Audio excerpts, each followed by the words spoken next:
Hello বন্ধুরা, তোমরা সবাই কেমন আছো? আশা করি যে যেখানে আছো ভালো আছো এবং সুস্থ আছো। আমিও তোমাদের আশীর্বাদে খুব ভালো আছি। তো দেখো, একেবারে স্নান টান করে রেডি হয়ে তোমাদের সামনে চলে আসলাম। আজকে কি কি রান্না করেছি আমি সেটাই তোমাদের সঙ্গে শেয়ার করব।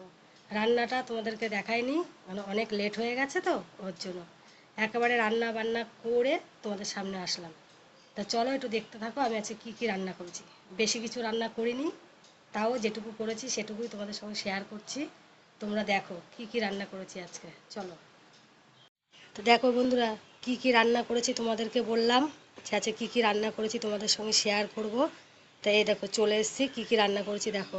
দেখো, প্রথমে আছে ভাত, তোমাদের দাদা ভাইয়ের জন্য বেড়ে নিয়েছি। প্রথমে আছে ভাত, তারপরে আছে লতি ভাজা, তারপরে করেছি ডিমের মাবলেট, সাথে আছে দুটো শুকনো লঙ্কা, 2 পিস লেবু, আর এটা হলো কলমির শাক ভাজা করেছি পেঁয়াজ দিয়ে, কলমির শাক ভাজা। আর এটা আলু সেদ্ধ, পেঁয়াজ শুকনো লঙ্কা ভেজে আলু সেদ্ধ মাখা করেছি। আর সাথে আছে টক ডাল আমড়া দিয়ে। তাহলে কার কার আমার এই মেনুটা পছন্দ তোমরা একটু কমেন্টে জানিও, ঠিক আছে?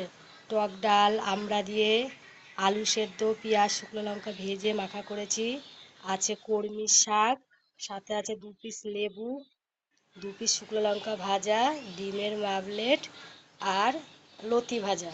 তা কার কার পছন্দের খাবার এটা একটু কমেন্টে জানিও তো সবাই। আর সবাইকে নেমন্তন্ন করছি, চলে আসো এই গরিবের বাড়িতে। এইগুলো আছে আমাদের বাড়িতে, আজকে চলে এসো।